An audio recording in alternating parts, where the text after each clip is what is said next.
welcome to The Real Deal with Abby Teal. With me, your host, Abby Teal, and I'm here today with my very good friend, Nick, and he's visiting us from Talbot County. So I'm really grateful to have you here today. Thanks for joining us, Nick. Yes, thank you for having me, Miss Abby. So I'm excited because Nick is a high school senior and graduating in what, 2-3 weeks? Sounds about right. That sounds all right. So like really soon. Really soon. Really excited and graduated from high school and moving on to your dream college. Yeah. Oh, way to go. It's quite a journey. Yeah. So one of the things I want to celebrate is that I love watching human beings in the community be just exactly who they are. I've known Nick for a while, and just watching him be authentic and genuine, always with that smile. One of my favorite Nick moments when I was like, "Which one do you like, the blue or the royal blue or the red?" And he's like, "You know, Abby, I'm colorblind." I'm like, I don't know why I didn't know that before I started asking you for paint selection. So just goes to show you, you don't always know somebody until you ask, okay? So I've asked Nick if he would share it with us a little bit about just the story of coming to this place in his life. You've made it through all of high school. Dun, dun, dun. Yeah. And on your way to college, where are you going to be going to school? I'm going to be going to school in Towson University, just Woo, north of go Baltimore. Towson! Very excited. In Baltimore. So, and you're going to be pursuing what career? I will be pursuing a career in education. I'm going to be becoming a math teacher. Very Yay, excited. a teacher! We need more great teachers. Thanks to all of our heroic teachers out there, because I know that they're a big part of getting us to where we are. And I have a history in education, so I'm really pulling for you. So Nick, without further ado, I want to get to your story because I just think that you're a fascinating person, and I've been able to kind of watch you. I know that you've been in theater, you have a lot of involvement at school, you're one of the leaders in your peer group, and people really look up to you. I know young people who look up to you, who are inspired by you. And so one of the first things I learned when we kind of started exploring around this area in Talbot County was Nick. And so you kind of came up everywhere on the radar, both as like a smart guy, somebody who like is a great friend, a solid. And so can you just share with us a little bit about just the journey of getting here, like where you've come at this point in your story and how you feel about moving forward in this next step of going to college? Well, I've lived in Talbot County most of my life.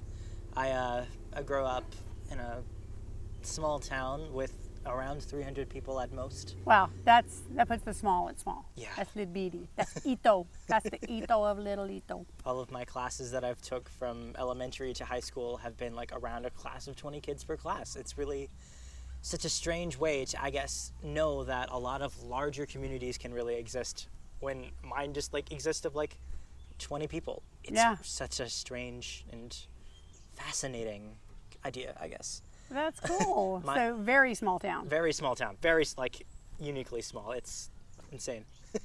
But with this small community, I was able to, with it being small, I was able to grow up in this small community, and it's kind of, I guess, affected how I view and how I went really about my life. Instead of caring about not just like what the broad of what people is, I want to understand and I guess get to know people more specifically than I would, I guess, on a regular basis. I try to go out of my way and be like, hey, I know you. What's this about? Hey, I know you. What's this about? I guess. And that's why everybody is like Nick, because Nick is all up in everybody's life.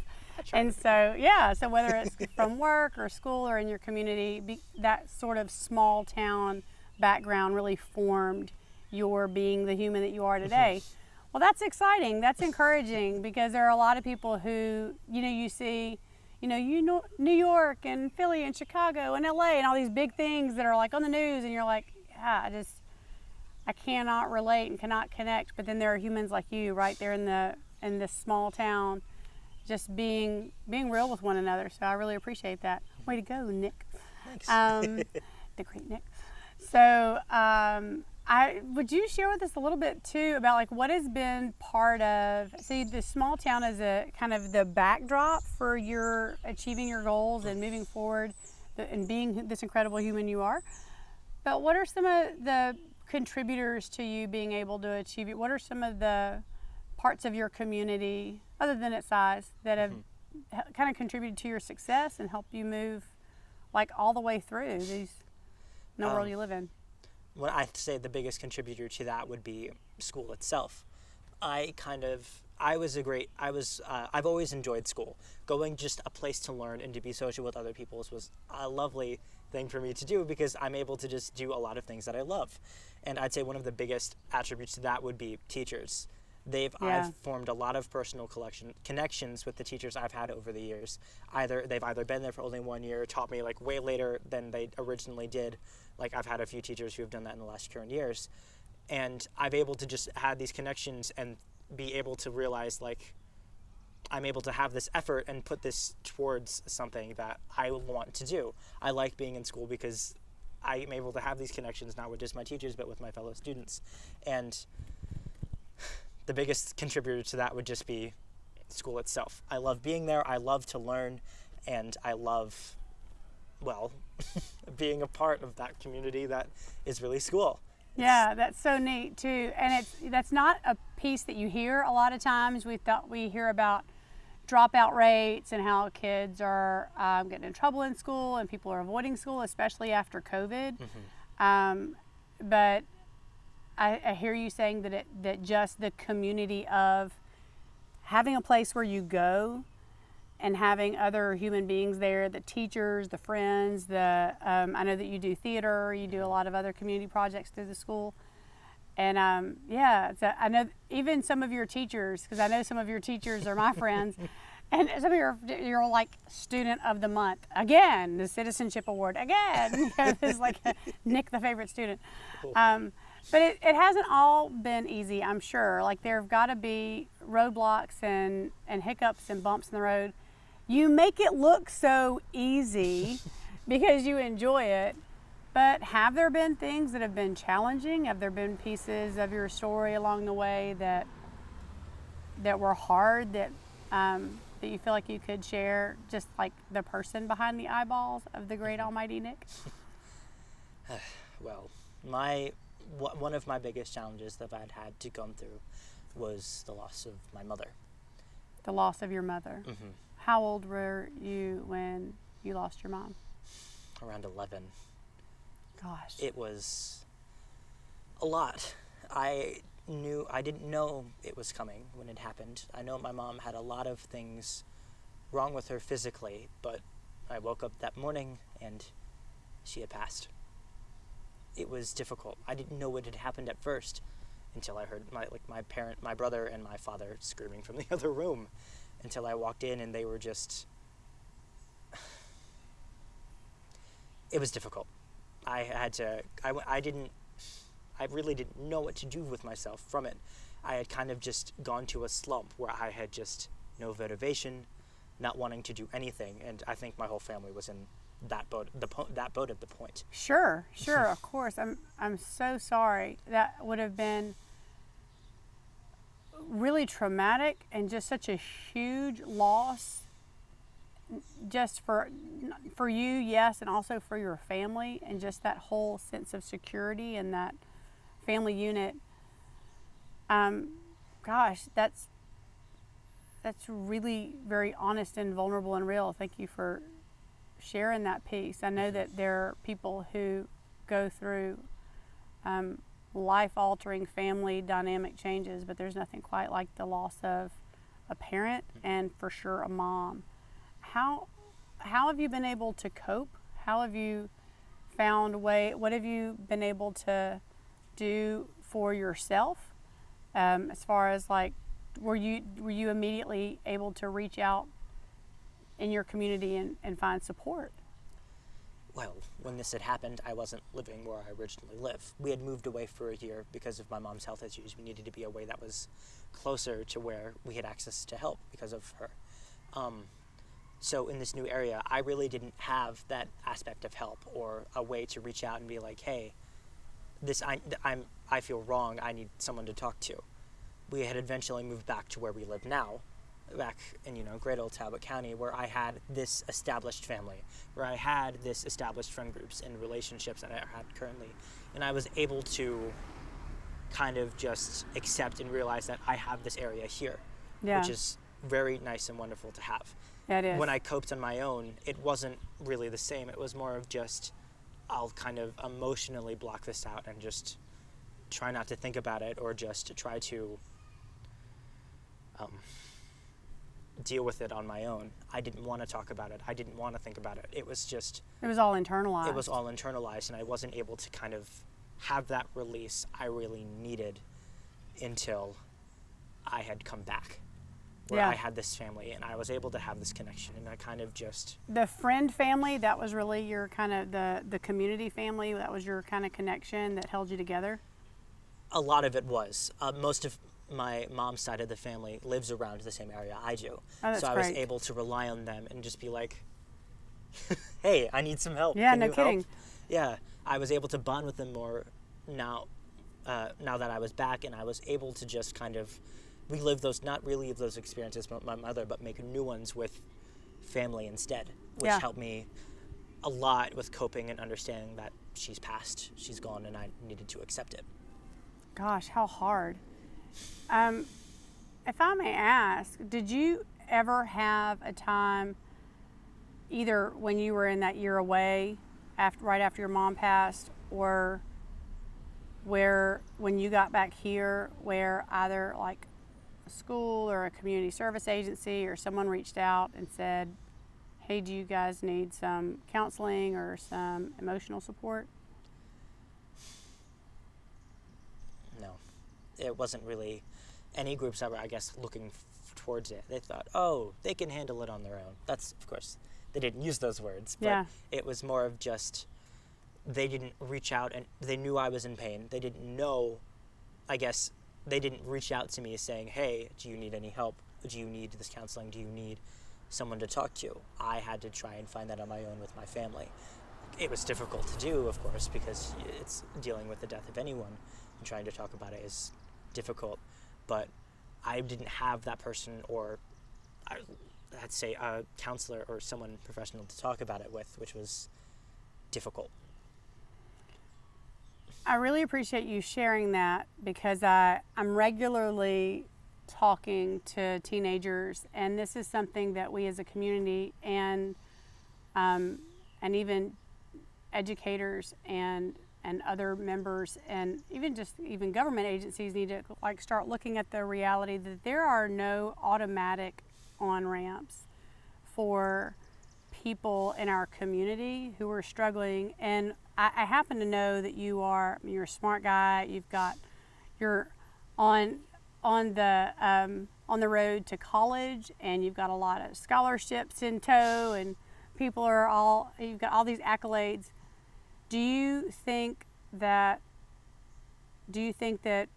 you flew under the radar because you're smart and you didn't commit a crime, or there wasn't an automatic on-ramp? Do you feel like that there's not, that because you were okay on the outside, that everyone just assumed that you were okay on the inside? I feel like that could be an aspect to it. Yeah. I try to, I would say, put up a face for a lot of people. A lot of people are going through the same pain that I do, or I am, and they don't have that way like I'd had with my family to express themselves or to deal with their emotions or built up feelings inside. I try to be at least like some sort of aspect of light. It can be like positivity, be like, yeah, hey, how are you been? How are you doing? I'm glad you're well, even if they're not. But it's like more of, I think I kind of flew under the radar because of that face I put up, that I didn't want to show my true colors, as I could say. That's really painful to hear, that how it's because you're positive and because you're encouraging and life-giving. Here is this guy who is in the community, and not only does he look like everything's okay because he's not failing his classes, but doing really well and got the lead in the play and all these other things, that on the inside, you really are crying for help, but no one's hearing you because your version of surviving your world is being as positive as you possibly can be. Yeah. And yet I'm hearing your deep breaths right now. And I can just feel the trauma of surviving your experience. I'm really touched at how both how hard that has been and how you just felt like you had to not only just put on a brave face, but also like be happy for others. Did you feel like you were kind of babysitting other people's emotions by not making it hard on them? Could you rephrase that question? Well, like, yeah. So I have a friend who was saying to me that, and she's going through a tough time, that other people, in reaching out, are saying, "Man, you're going through all this stuff. I'm really sad about that," and that she feels like that she then has to say, "No, I'm okay." Like your response to other people's care is that you almost have to like make them feel better about it. Like I'm okay. I'm gonna make it. I'm not that sad. I'll push through. That's what I mean by babysitting other people's emotions. Like Okay. you just feel like you have to kind of, or do you feel like that being brave and being kind and being out there and like you said, encouraging, really was how you coped? I really think that's, I guess, how I coped, was more of just being out there and being kind and being brave. It was the idea that if I show that I'm not okay, people are going to start to question me and worry about it, and then I'll have to break down and let it all loose. If I hide it, and if I try to not show that face, it'll be able for me to just, I guess, look okay. At some point in time, that kind of just reached that being okay state from how I coped with trying to be that positive light, or to try to be the person that other people could look up to for that thing of positivity, where I was able to just cope with myself and not have to babysit other people's feelings, because I understood the hardships that they went through and I tried to help them through it. But I can't really experience everything that a person's going through. Sure. Sure. Wow. Thank you for sharing that. I wonder if there's like something in your story as you continue to move forward. So you were 10 or 11 when you experienced this huge life-altering trauma. Fast forward, you're back in Talbot County, and you find yourself in high school, and you're really thriving and doing well. You got a job, and you're moving in this direction. It was no small feat.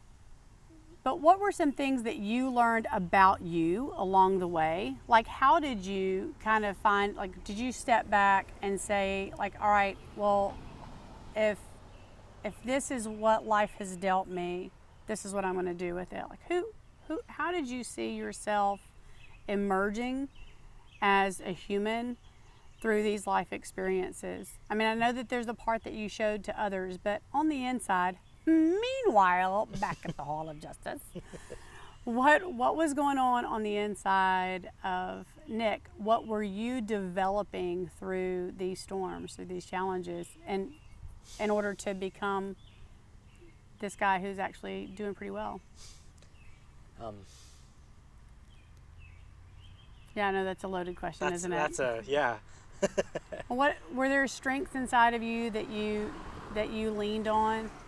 As far as like, I know that you said that you lean on other people, but at the end of the day, it's your head that hits the pillow. Right. You wake up in the morning, you open those eyelids, and you say, right, this is my today. What am I going to do with it? Like, what is it that you pull from? Because you've overcome much.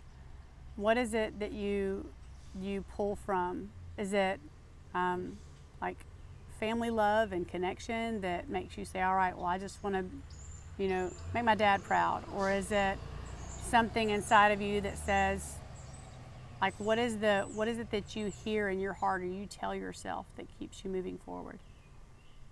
I do have my own, I would say, motivation towards myself, and like I aspire to be a person who I'd like to see in the future. But one of my other biggest contributors, and I guess aspires to that, is my connections with other people, as you had mentioned. I am a huge fan of other people. I love myself most of all, but you know, I love other people, and I think so many other people in this world deserve love that they might not receive. And I try to be there for those people and just, you know, make sure, knowing that they're doing well and that they're succeeding and that they're able to move on in their life and to have this growth is one of my biggest things. So, like, I guess a strength of mine that kind of like, I'm doing well because these people are also doing well. Yeah. It seems like that you're actually pulling from your own hardship and your own trauma, and that you're actually pulling from that as a way to see other people and maybe like have compassion on other people who may hurt or may struggle. So that really has, it's interesting because I was thinking from my perspective, I'm thinking, wow, this is such a setback, and it would so hurt, and that it might, you have to like pull on some other piece in yourself, but you're actually pulling on the hurt. You're actually drawing from the hurt to reach into other people's lives. And wow, that's really incredible, Nick. See why I wanted to interview Nick, because he's a really incredible human, and and these are people in our community. Well, what is something that you think that you could share with community members, like people in the world, and like that when they see a young person like you and you seem like you're thriving and you got it, like would you want someone, like I know in the very earliest days you were like you were afraid to revisit it, would you want someone to come alongside and kind of insist that that they be a support for you as well, or for your family? Or would you want people in the community to just be able to lend an ear? Or what is how do we, because we don't know how to walk towards life for someone who's been dealt some pretty tough blows. Mm-hmm. And I think that's one of the things that we all want to have compassion, right? And we want to say, I want to be kind and I want to reach out. I know this happened when I first heard about you. I heard all these great things, and then it was just a few weeks later I heard from one of my other teenagers that I work with had said, did you know that Nick's mom is not alive? And I was like, what? Like, because you just don't bear like all these trauma markers that were, and I just, the idea, it just so struck me that this is an interesting piece. The teenager that I was talking to that actually shared this piece of information, I can't remember how it came out, said, yeah, I don't know if I can talk to him about that. Like, I want to, because I said, what happened? And they said, I don't know. Like, that's all I know is that his mom's not alive, and I don't know. And I said, well, find out. And they said, I don't know how. How to, it's such a personal, real thing. It's such a deep thing. It's not the tip of the iceberg. It's not something that you share with everyone. So like, I really want to honor you for being vulnerable and sharing that with us, and especially for this podcast. Because it's a huge thing and it affects everybody in your family and it affects everyone in your world. Mm-hmm. But how do people have a better version of compassion? Even just like if someone finds out, like, and I think this was in a classroom situation, it's one of your peers, maybe it was a part of an answer to a question, and you're like, actually, my mother is no longer living. And then there's this awkward silence. How do you educate us in how to respond to that? I would say community help can be one of the biggest things that a person could really ask for. Yeah. If they're not involved with the community, I'd say it's a good way for them to involve themselves. I'm not saying use your personal trauma to, go out and like, my mother's dead, and be like parading it around, but more of just find ways in your community for that person to have that listening ear, for like to lend an ear, so you can have someone to talk to. Maybe see if there's any. There's a word I was gonna say. It was about there on the tip of my tongue. You think of like charities or nonprofit organizations, or I know a lot of times churches will put out grief counseling, but people are kind of weird about, like, would you, if there was a church that had grief counseling, would you have signed up for that? I don't think so. It's a different type of, I would say, grief than what a lot of kids go through if a parent dies. It's more of like... It's specific, isn't it? It's specific. It's very specific. Do you feel like that there's something... So, what do you feel like that there's something that we as, like, just humans in your community, like just people who live here, who know you, teachers, if a teacher had said, hey, Nick, I know that everything's fine, but, like, because your grades are good and everything, but do you want to talk anytime? Has any teacher ever said that to you? A few times. I've had a few great teachers who notice when I've either like been off or have just struggled a bit, and it's usually around this time of the year. It's Mother's Day. Yeah, it's one of the hardest parts. Yeah, we're just days away from Mother's Day. I know. It's really I had a few of those teachers reach out to me and be like, are you okay? And I'm like, no. Thank you for asking. I don't get asked. It's a lot of... Did you hear him say he doesn't get asked? But thank you for asking. Yeah. So is it okay for us to just reach out and say, hey, man, are you okay? Yeah. I think not a lot of kids understand or have that connection with an adult or just a person in general where they're able to admit their true feelings. But with the teachers I had at school that had asked, I felt that they were more than just a teacher. Now they were like a parental figure. That's the word. But they were like a person who cared about their students and a person who wanted to make sure that their students were okay. One of the biggest teachers that helped with that was a teacher, Mr. Smith. He's moved away from the county a few years back, but I kind of aspire to be him when I grow older, become a teacher. He had a lot of personal connections with his kids. Yeah. And he was one of the ones who he kind of was emotionally available for me. He made these check-ins and be like, hey, Nick, are you okay? And I'm like, no, can I talk? Sure, come in at lunch. And I'm like, great.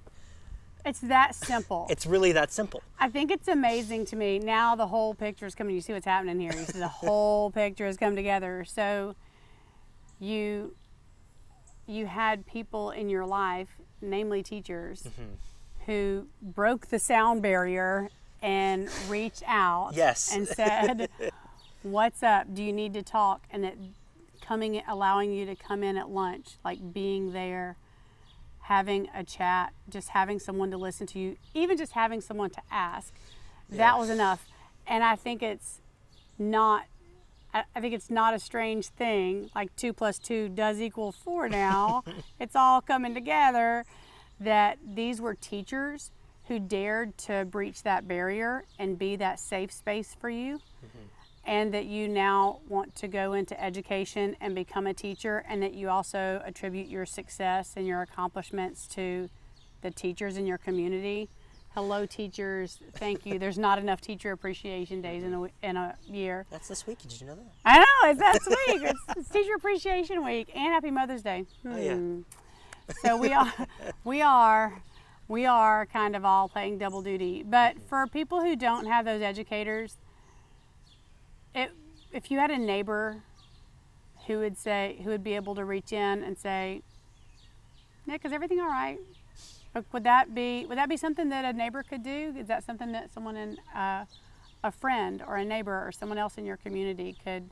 Do they have to be a teacher, or could they also just be another person? They could be just another person. It's not relying on just the education community itself with a bunch of teachers and staff to be there for a kid. Anyone could. I had a few neighbors growing up. A friend of mine, Sam, they had grown up with struggling parents. They didn't have a father. They only had their mother, and they were a neighbor of mine. We became great friends. They moved away, came back, and we had just kind of developed this relationship with one another, and it's like, cool, great. And I had their parents and their grandparents who they lived with were wonderful and caring and nourishing towards me, and I was like, this is great. They were able to ask and be there for me and be like, hey, Nick, you okay? Yeah. And it's like, no, but I'm struggling through it all right. There's this great line that sometimes people are set into other families. You're set into your family. You can have a family that you're born into. I know that my kids have aunts and uncles that ain't blood of any kind. I got a lot of people who not even the same race as me. We're like same father, different parents, you know. Yeah. Like our heart is aligned. We're family on the inside. We just don't look the same on the outside. But yeah, we kind of adopt in. In fact, my house is almost always full with human beings who actually have other mom and dads, but they just end up here. So yeah, like even today, case in point. But the house is full, so we're outside. But yeah, I'm really encouraged by what you're saying, because what I think you're telling us as a community, what I'm getting from this is that we can all play a part. We can all say to someone in our neighborhood, hey, what's going on? Even if you say, are you okay? And they're like, yeah, the fact that they asked is such a huge piece. It's such a huge piece. A lot of kids don't want to admit that there's something wrong, and having someone instead taking that initiative and being, are you okay?